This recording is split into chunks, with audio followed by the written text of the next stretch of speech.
Hello friends, போன வீடியோவில் previous இயரில் கேட்ட சிம்பிள் இன்ட்ரெஸ்ட் காம்பவுண்ட் இன்ட்ரெஸ்ட் கொஸ்டின்ஸ்லாம் டிஸ்கஸ் பண்ணோம். இந்த வீடியோவில் ப்ரீவியஸ் இயரில் கேட்ட ப்ராஃபிட் அண்ட் லாஸ் கொஸ்டின்ஸ்லாம் டிஸ்கஸ் பண்ணலாம். எல்லாமே உங்களுக்கு எஸ்எஸ்சி எம்டிஎஸ்ல கேட்ட கொஸ்டின்ஸ் தான். வீடியோக்குள்ளே போகிறதுக்கு முன்னாடி ஒரு சின்ன information, SSC CGL CHSL and எம்டிஎஸ்க்கான கிளாஸஸ் வந்து போயிட்டுருக்கு.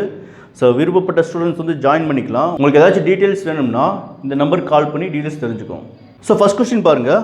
So Amit bought an article for rupees 2310 and sold it at a loss of 25%. அதாவது அமிட்ங்கிற பர்சன் வந்து 2310 ருபீஸ்க்கு ஒரு ப்ராடக்ட் வாங்குறாரு, ஒரு குட்ஸ் ஒன்று வாங்குறாரு. அதை வாங்கி லாஸ்க்கு விற்கிறாங்க. எவ்வளோ லாஸ்க்கு? 25% லாஸ்க்கு விற்கிறாங்க. லாஸ் விற்றதில் ஒரு அமௌண்ட் கிடைக்குமா? அந்த அமௌண்ட்டை வச்சு இன்னொரு ப்ராடக்ட் வாங்குறாரு. அந்த இன்னொரு ப்ராடக்ட் என்ன பண்ணியிருக்காரு? அவர் 40% ப்ராஃபிட்டுக்கு விற்றுருக்காரு. அப்போ ஓவரால் அவரோட ப்ராஃபிட் பர்சன்டேஜ் இல்லை லாஸ் பர்சன்டேஜ் எவ்வளோன்னு கேட்டிருக்காங்க. ஸோ ஃபஸ்ட்டு ப்ராஃபிட் கிடைக்குதா லாஸ் கிடைக்குதான்னு பார்ப்போம். அதுக்கப்புறம் அதுக்கான பர்சன்டேஜ் நம்ம கால்குலேட் பண்ணலாம். ஓகே, ஸோ ஃபஸ்ட் என்ன சொல்லியிருக்காங்க? காஸ்ட் ப்ரைஸ் கொடுத்துருக்காங்களா?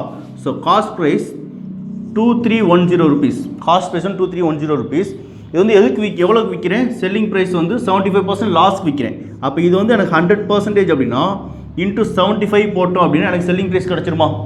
ஓகே, ஸோ நான் சால்வ் பண்ண பொருள் அப்படியே இருக்கட்டும். நம்ம அடுத்து என்ன பண்ண போகிறேன்? திருப்பி இதே அமௌண்ட்டை கொடுத்து நான் இன்னொரு ப்ராடக்ட் வாங்கி விற்க போகிறேன். இதே அமௌண்ட் கொடுத்து திருப்பி இன்னொரு ப்ராடக்ட் வாங்கினாலும் இது எனக்கு 100%ஆக மாறிடும். ஓகே, அப்போ விற்கிறப்ப 40% அதிகமாக விற்றுருக்கேன். ஸோ கிளியரா? இதே எனக்கு ஃபைனல் செல்லிங் ப்ரைஸாக வந்துடும். ஓகே, ஸோ இது வந்து காஸ்ட் ப்ரைஸ், இது வந்து ஃபைனல் செல்லிங் ப்ரைஸ் கிடைக்கும். இப்போ நம்ம சால்வ் பண்ணோம்னா உங்களுக்கு ஆன்சர் என்ன கிடைக்குதுன்னா, ஸோ ஏற்கனவே சால்வ் பண்ணியிருக்கேன்னா நீங்கள் வேணால் சால்வ் பண்ணி பாருங்கள். 2425.5 வரும். நீங்கள் வேணால் சால்வ் பண்ணி பாருங்கள், உங்களுக்கு ஆன்சர் வந்து 2425.5 வரும். ஸோ அப்போ இது வந்து எனக்கு என்னதுன்னா செல்லிங் ப்ரைஸ். ஸோ அப்போ காஸ்ட் ப்ரைஸ் என்னது? எனக்கு 2310. அப்போ எனக்கு ப்ராஃபிட்டாக லாஸான்னு பார்த்தீங்கன்னா ப்ராஃபிட் தான். ஸோ எவ்வளோ ப்ராஃபிட் இருக்குது?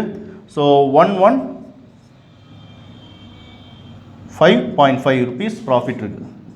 இது வந்து ருபீஸ் தான், பர்சன்டேஜ் கிடையாது. ஓகே, ஸோ 115.5 ருபீஸுங்கிறது ஸோ கரெக்ட் தானே? ஸோ 4னா 1, ஓகே கரெக்ட் தான். 115.5 ருபீஸ் வந்து எனக்கு ப்ராஃபிட் கிடச்சிருக்கு. இந்த ப்ராஃபிட் வந்து எத்தனை பர்சன்டேஜ்னு கேட்குறாங்க. ஸோ எப்படி சால்வ் பண்ணலாம்? Profit divided by cost price into 100. So solve பண்ணோம்னா 115.5 டிவைடட் பை 2310 இன்ட்டு 100. ஸோ இதுதான் cost price. Okay, selling price எடுத்துடாதீங்க. எப்பயுமே ப்ராஃபிட் அண்ட் லாஸ் வந்து காஸ்ட் ப்ரைஸ் தான் நம்ம கால்குலேட் பண்ணுவோம். ஓகே, ஸோ ஆன்சர் என்ன வருது? உங்களுக்கு 5% வரும். ஓகே, இதுதான் உங்களுக்கு ஆன்சர். So 5% profit. ஸோ எப்படி நான் ப்ராஃபிட் சொல்கிறேன் அப்படின்னா, எனக்கு வந்து வேல்யூ அதிகமாக தான் விற்றுருக்கேன் நான். அதாவது காஸ்ட் ப்ரைஸோட செல்லிங் ப்ரைஸ் வேல்யூ வந்து அதிகமாக வந்திருக்கு. ஸோ காஸ்ட் ப்ரைஸோட நான் அதிகமாக அமௌண்ட் வச்சு தான் விற்றுருக்கேன். அப்போ எனக்கு ப்ராஃபிட் தான். அப்போ இது வந்து எனக்கு ப்ராஃபிட் பர்சன்டேஜ் தான். ஸோ ஆன்சர் வந்து 5%. ஸோ கிளியரா? ஸோ இதே மெத்தடை இந்த வேல்யூ இருக்குது பார்த்தீங்களா 2310, இது எல்லாமே சால்வ் பண்ணலாம். ஸோ கவனிங்க. ஸோ காஸ்ட் ப்ரைஸ் வந்து 100%. Cost price 100%. செல்லிங் ப்ரைஸ் என்ன சொல்லியிருக்காங்க? 75% சொல்லியிருக்காங்க. அதாவது 25% கம்மியாக விற்றுருக்கேன். அப்போ இது எனக்கு திருப்பி என்னவா மாறிடுது? 100%ஆக மாறிடுமா? திருப்பி நான் எவ்வளோக்கு விற்றுருக்கேன்? 140க்கு விற்றுருக்கேன். அப்போ ஃபைனலாக எனக்கு எவ்வளோ கிடைக்கும்? 105 கிடைக்கும். நீங்கள் வேணால் சால்வ் பண்ணி பாருங்கள். ஓகே, ஸோ 100 ருபீஸ்க்கு வாங்கி 75 ருபீஸ்க்கு விற்றுருக்கேன். இந்த 75க்கு ஒரு ப்ராடக்ட்டை வாங்கி 140க்கு விற்றுருக்கேன். அப்போ ஃபைனலாக எனக்கு 105 கிடைக்குது. அப்போ ஸ்டார்டிங் வந்து 100 ரூபா தான் கையில் இருந்திருக்கு. ஸோ ஃபைனலாக என் கையில் எவ்வளோ இருக்குது? 105 ரூபா இருக்குது. அப்போ எவ்வளோ ப்ராஃபிட் வந்திருக்கு? 5 ரூபா ப்ராஃபிட் வந்திருக்கு. So 5% profit. இதுதான் உங்களுக்கு ஆன்சர். ஸோ கிளியரா? ஸோ 10 செகண்ட்ஸ் அதிகம் அந்த மாதிரி கொஸ்டின் சால்வ் பண்ணுறது. ஸோ அடுத்த கொஸ்டின் பார்க்கலாமா? The market price of an article is 882. It was sold at 806.40. Okay, so market price வந்து 882. So selling price என்ன சொல்லியிருக்காங்க? 806.4 rupees சொல்லியிருக்காங்க. ஸோ அப்போ market price செல்லிங் ப்ரைஸ் கம்மியாக வந்திருக்கும். எதுக்காக கம்மியாக வந்திருக்கு? ஒரு டிஸ்கவுண்ட் நான் கொடுத்துருப்பேன். If there is a loss of 4%, by what percentage above the cost price is the market priceங்கிறாங்க. ஸோ காஸ்ட் ப்ரைஸ் வச்சு கம்பேர் பண்ணுறப்ப லாஸ் எனக்கு எவ்வளோ கிடச்சிருக்கு? 4% கிடச்சிருக்கு. லாஸ் வந்து 4%. ஸோ அப்போ 100 ரூபா பொருள், ஓகே நான் கீழே எழுதுறேன். ஸோ இங்கே 100 ரூபா பொருள் நான் எவ்வளோக்கு விற்றுருப்பேன்? 96 ரூபாய்க்கு விற்றுருப்பேனா? அப்போ 96%ங்கிறது எவ்வளோ? 806.4. அப்போ 882ங்கிறது எத்தனை பர்சன்டேஜ் கேட்டிருக்காங்க. இந்த 882ங்கிற பர்சன்டேஜ் எவ்வளோ கண்டுபிடிச்சேன்னா, ஸோ காஸ்ட் ப்ரைஸ் வந்து எவ்வளோ அதிகமாக வச்சுருக்கேன்னு நான் தெரிஞ்சிருமா? ஓகே, அப்போ இந்த பர்சன்டேஜ் ஃபஸ்ட் நம்ம கண்டுபிடிக்கலாம். ஸோ அப்போ 96ங்கிறது 806.4 அப்படின்னா 882 எவ்வளோ? ஸோ சால்வ் பண்ணிங்கன்னா உங்களுக்கு ஆன்சர் வந்து 105 வரும். ஸோ 105 அப்படின்னா மார்க்கெட் ப்ரைஸ் வந்து 105% இருக்குது. ஸோ கொஸ்டின் கேட்குறாங்க காஸ்ட் ப்ரைஸோட மார்க்கெட் ப்ரைஸ் எவ்வளோ அதிகமாக இருக்குன்னு கேட்குறாங்க. எவ்வளோ அதிகமாக இருக்குது? 5% அதிகமாக இருக்குது. தான் உங்களுக்கு ஆன்சர். ஸோ கிளியரா?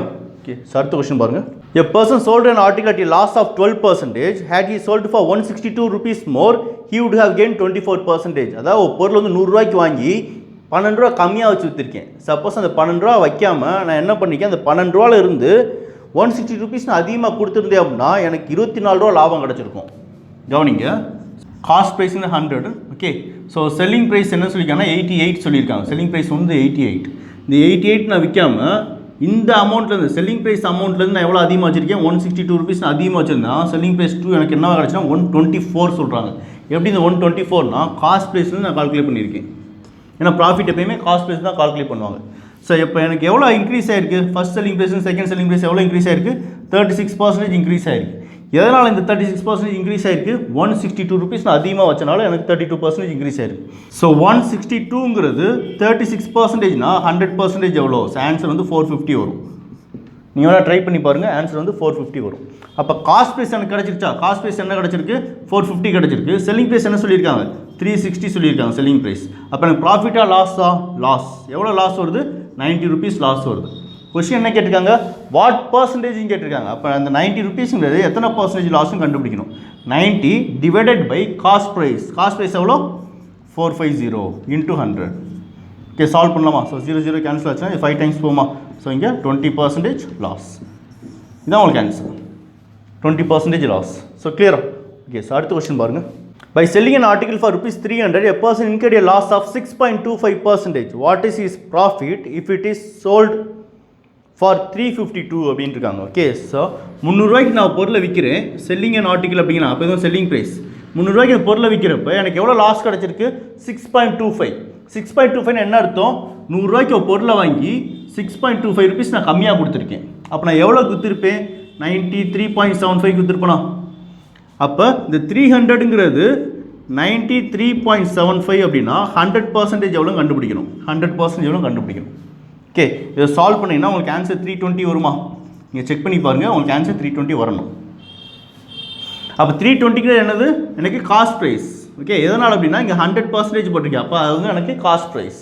கொஸ்டின் என்ன சொல்லியிருக்காங்க, அதே ப்ராடக்ட்டை 352க்கு விற்றுருக்கேன்.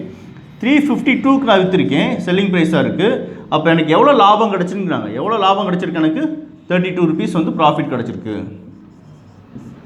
ஸோ கொஸ்டின் வேறு எதுவும் கேட்டிருக்காங்களா, வாட் இஸ் இஸ் ப்ராஃபிட் தான் கேட்டிருக்காங்க. அவங்க வந்து ப்ராஃபிட் பர்சன்டேஜ் கேட்கல.